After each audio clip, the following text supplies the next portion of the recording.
इस चैनल पर आपको सुनने को मिलती हैं सच्ची और काल्पनिक डरावनी भूतिया कहानियाँ।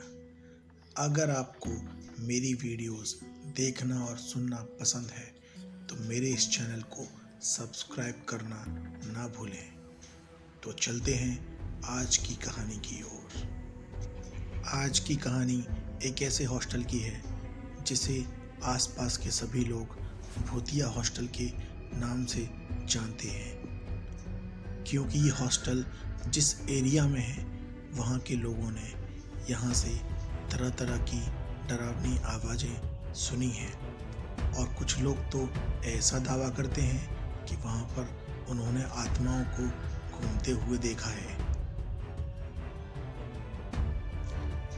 ये कहानी मेरे दोस्त अमन शर्मा की है, तो आगे की कहानी मैं अमन के नाम से ही सुनाऊंगा। नमस्कार साथियों, मेरा नाम अमन शर्मा है और मैं इसी शहर में पिछले 2.5 साल से अपने दोस्त आनंद शर्मा के साथ रह रहा हूँ। हम लोग यहाँ पर अपने कॉलेज की पढ़ाई पूरी कर रहे हैं जो अगले 1.5 साल में कंप्लीट हो जाएगी। हम एक किराए पर कमरा लिए हुए हैं और आराम से इसमें रह रहे थे कि तभी हमारी मकान मालकिन ने हमारा किराया लगभग 2 गुना कर दिया, जिससे हमारा बजट पूरा बिगड़ गया। अब हम बाहर एक कमरे की तलाश में थे। हमें एक ऐसा कमरा ढूंढना था जो अच्छा भी हो और सस्ता भी हो, लेकिन दोनों चीज़ें इतनी आसानी से कहाँ मिलती हैं।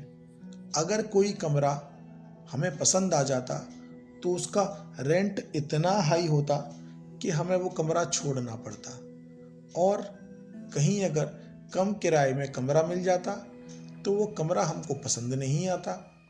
बड़ी दुविधा है कि तभी मेरे क्लासमेट आशु ने मुझे बताया कि यहाँ से 2-2.5 किलोमीटर की दूरी पर एक हॉस्टल है। वहाँ पर काफ़ी अच्छे कमरे काफ़ी कम दामों में मिल जाते हैं। ये सुनकर मुझे और आनंद को बड़ा अच्छा लगा। हम लोग उसी शाम को एड्रेस लेकर उस हॉस्टल में पहुँच गए। बाहर देखा तो ताला डला हुआ था। हमने आसपास नज़र मारी तो दूर साइकिल पर एक 50 से 55 साल के अंकल खाकी कपड़े पहने, चश्मा लगाए हुए थे। शायद उनकी आंखें कमज़ोर थीं और हाथ में छड़ी थी। हमने उन्हें आवाज़ लगाई, अरे अंकल, ये हॉस्टल में कौन है? वार्डन जानते हो आप? तो उन अंकल ने कहा, हाँ मैं ही हूँ वार्डन, बताओ क्या काम है? तो मैंने कहा, अरे अंकल वो रूम चाहिए था, है क्या? उन्होंने बोला, हाँ बहुत सारे रूम हैं, चलो दिखा देता हूँ। अंकल ने काफ़ी सारे रूम दिखाए, सभी रूम एक से बढ़कर एक और काफ़ी कम दामों पर। हमें तो मज़ा ही आ गया। हम लोगों ने अगले दिन ही सामान शिफ्ट कर दिया और पहले दिन आराम से उसमें सोए, काफ़ी थक गए थे। अगले दिन से हमने ये नोटिस करना शुरू किया कि पूरे हॉस्टल में कुछ 41 के आसपास कमरे हैं और हर कमरे में 2-2 बेड हैं, लेकिन सिर्फ 5 कमरे ही बुक थे, बाकी सारे कमरे खाली थे। मुझे और आनंद को बड़ा अजीब सा लगा कि यार इतने सस्ते में इतना शानदार हॉस्टल मिल रहा है, फिर भी रूम खाली कैसे हैं। हमने सोचा और बात आई गई हो गई और हम भूल गए।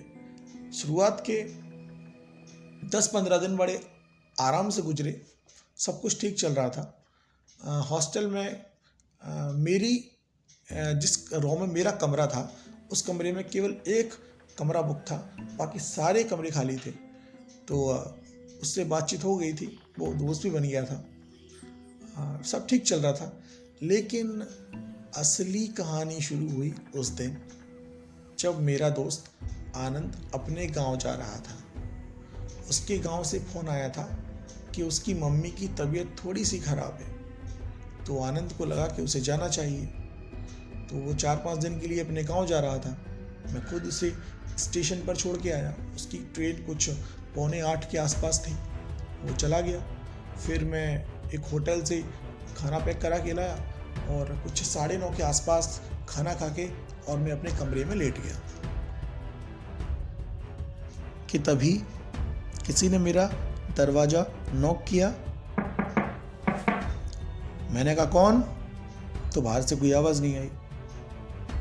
मैं चुप हो गया। फिर 10 सेकंड बाद फिर से किसी ने गेट नॉक किया। मैंने कहा कौन? तो बाहर से आवाज़ आई, अरे मैं आनंद। तो मैं चौंक गया। आनंद? अरे आनंद को तो मैं ट्रेन में छोड़ के आया हूँ। तो मैं धीमे से बेड से उतरा और मैंने दरवाज़ा खोला। बाहर देखा तो कोई नहीं। मैंने आइट साइड देखा, कोई नहीं। मैं नीचे की सीढ़ियों तक भी गया, लेकिन वहाँ भी कोई नहीं। सच कहूँ तो मैं डर गया था। मैं वापस भागकर अपने कमरे में आया, अंदर से गेट लॉक किया, लाइट ऑन करी और चादर ओढ़ के सो गया। मुझे पता ही नहीं चला कि मुझे कब नींद आ गई और मैं सो गया। सुबह कुछ 8 के आसपास मेरी नींद खुली तो मैंने आनंद को फ़ोन करके ये सब बताया। तो उसे लगा कि मैं मजाक कर रहा हूँ, तो वो हंसने लगा और मुझे बुरा लगा कि वो मेरा भरोसा ही नहीं कर रहा है। तो मैंने फ़ोन कट कर दिया। पूरा दिन नॉर्मल गुजरा। अपने कॉलेज वगैरह गया, फिर वहाँ से लौट के आया। रात हुई तो वही 9 साढ़े 9 के आसपास मैंने खाना खा लिया और खाना खाती मुझे नींद आ जाती है। मैं सो गया और सोया कि फिर से कुछ 11:15 के आसपास किसी ने मेरा गेट नॉक किया। मैंने हिम्मत करके उस गेट को ओपन किया तो बाहर कोई नहीं था।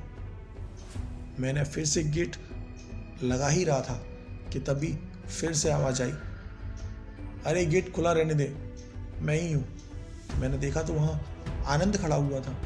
मुझे देख के अचंभा हुआ। मैंने कहा यार तू कैसे आ गया? तो उसने बोला कि मम्मी की तबीयत अब नॉर्मल है तो मैं आ गया, मेरा टाइम भी ख़राब हो रहा था वहाँ पे। तो मैंने कहा ठीक है यार। मुझे सच बताऊँ तो खुशी हुई क्योंकि मुझे डर लग रहा था अकेले अकेले में। अब हमारे कमरे में 2 बेड थे, तो लेफ़्ट वाला उसका था और हम आराम से बातें कर रहे थे और तभी फ़ोन आया मेरे पास। मैंने फ़ोन उठाया, सामने से आवाज़ आई, हेलो अमन, मैं आनंद बात कर रहा हूँ। मैं अभी हॉस्पिटल में हूँ तो मेरी मम्मी की तबीयत कुछ ज़्यादा ख़राब है तो मुझे कुछ 5-6 दिन लग जाएंगे आने में और तू टेंशन मत लेना भाई। मेरे पैरों के नीचे से ज़मीन खिसक गई। मैंने अपने लेफ्ट साइड में चेहरा घुमा के देखा तो आनंद मेरे बगल वाले बेड पे सो रहा है, आंखें खोल के मेरी तरफ देख रहा है। उसके चेहरे पर अजीब सी मुस्कान थी और दूसरी तरफ ये फ़ोन पर मुझसे आनंद बन के कोई बात कर रहा है। आखिर इनमें से असली वाला कौन सा है, मैं पता ही नहीं कर पा रहा था। अब सच कहूँ तो उस टाइम मैं इतना डर गया था कि मेरे गले से चाहकर भी आवाज़ नहीं निकल पा रही थी। मैंने चुपके से फ़ोन कट कर दिया और अपने बगल वाले बेड पर देखा तो आनंद के चेहरे पे एक अजीब सी मुस्कान थी। मैंने उसे कुछ नहीं पूछा। मैंने चद्दर से अपना मुंह ढका और मैं हनुमान चालीसा का पाठ करने लगा। हनुमान चालीसा पढ़ते पढ़ते मैं सो गया। सुबह मेरी नींद कुछ 5:30 के आसपास खुली तो देखा कि मेरे बगल वाले बेड पर कोई नहीं है। मैंने थोड़ी देर और इंतज़ार किया। जब धूप उग आई मैंने कमरे का कुंडी खोल लिया और बाहर देखा, आसपास देखा, कहीं आनंद नहीं था। बाथरूम, लेटरिन, टेरेस तक मैंने चेक किया लेकिन कहीं मुझे आनंद नहीं दिखा। मैंने अपने पास वाले कमरे में जो लड़का रह रहा था उससे पूछा, भाई आनंद को देखा? उसने बोला, नहीं यार, वो तो गाँव गया है ना। तो मैंने उससे कुछ कहा नहीं, मैंने कहा हाँ मैं भूल गया था। और मैंने फिर से आनंद को कॉल किया। मैंने कहा, भाई कहाँ है तू? तो आनंद ने मुझे बताया कि यार मैं तो गाँव में हूँ, तुझे बताया था ना, मैंने हॉस्पिटल ले गया था रात को मम्मी को, अब वापस आ गया हूँ। तबीयत थोड़ी थोड़ी ठीक सी है उनकी, लेकिन फिर भी मुझे 5-6 दिन तो लग जाएंगे। तो मैंने उसे रात की पूरी कहानी सुनाई, तो उसने मुझे एक अच्छी सलाह दी और मैंने उसे तुरंत मान भी लिया। उसने मुझे बोला कि तू गांव लौट के आ जा, अपन 5-6 दिन यहाँ रुकते हैं, उसके बाद फिर साथ में चलेंगे हॉस्टल में। तो मुझे लगा ये ठीक आइडिया है, क्योंकि मैं अकेला रह नहीं पा रहा था। मैं वापस अपने गांव गया और उसके बाद 5-6 दिन बाद मैं और आनंद दोनों वापस लौट कर आए इसी हॉस्टल में। फिर हम साथ में रुके और फिर कभी कोई परेशानी नहीं हुई। तो आज की कहानी बस इतनी सी ही है। अगर आप लोगों को इस कहानी का दूसरा पार्ट चाहिए और भी डरावनी कहानियाँ चाहिए हॉस्टल की, तो मेरे चैनल को सब्सक्राइब कर लो और नीचे कमेंट कर दो अगर आपको मेरी कहानी पसंद आ रही है तो। और मैं आपके लिए ज़रूर दूसरा पार्ट लेकर आऊँगा अगर आप कहेंगे तो। Thank you.